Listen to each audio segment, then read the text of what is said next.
I heard knocking on my window. You probably know about the fight or flight response, where your body either makes you fight or run away when you experience fear. Well, there's a third one: freeze.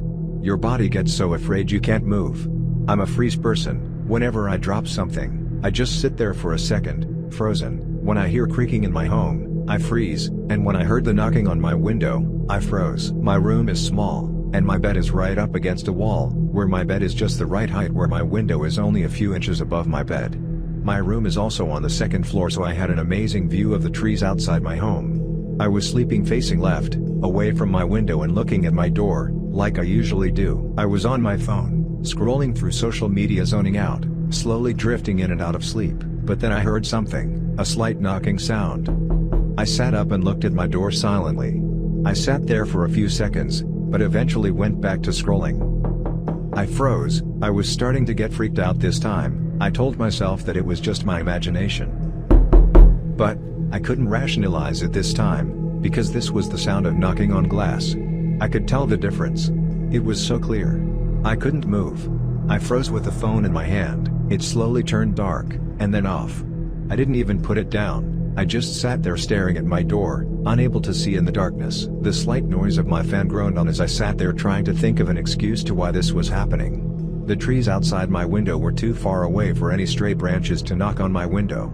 I tried to think of something, trying to think of any excuse to calm myself down. I told myself that it wasn't possible. I was on the second floor, but this thought only started to make my heart race faster and faster, to the point where it sounded like it was in my ears. My breathing was fast, but I tried to keep quiet.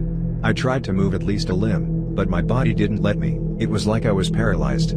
I desperately wanted to run, hide, tell my parents, do something. But I couldn't. It was like even my eyes were paralyzed, unable to even blink as my eyes adjusted to the darkness. The fear rose in my body as I realized the knocking had stopped.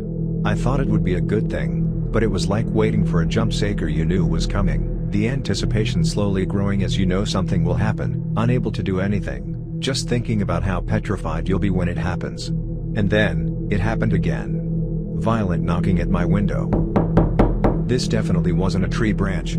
It rang in my ears. I stopped breathing. I couldn't believe what I was hearing. I didn't want to believe what I was hearing. But an undeniable reality. I stared into the darkness, which my eyes had adjusted to by then. I couldn't do anything. Not breath, not blink, not anything. I still had my phone in my hands, but my hands wouldn't move. I simply stared. But that's when I realized something that petrified me even more. I didn't even realize I could become more scared.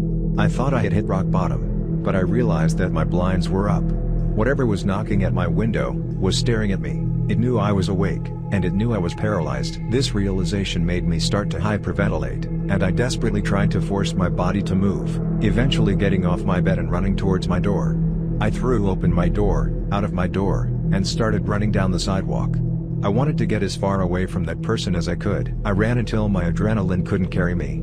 I was tired, shoeless, and running down the sidewalk hyperventilating. I looked back, and I couldn't see my house anymore. I walked up to one of the houses and knocked on the door. It was one of my friends from school, my friend Mary.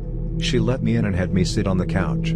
She ran off down the hallway of her home to get her parents. I simply sat there sitting on the couch looking at the TV, which was off. My breathing had slowed a little, but my tears kept rushing out like a running faucet. I looked at the phone, which was still in my hands. I thought I had dropped it, but there it was, clasped in my hands. 1:45, I should have been asleep by then, but if I had fallen asleep that man would have been staring at me while I slept, and that thought terrified me, and I started to shake. But my shaking stopped when I heard something.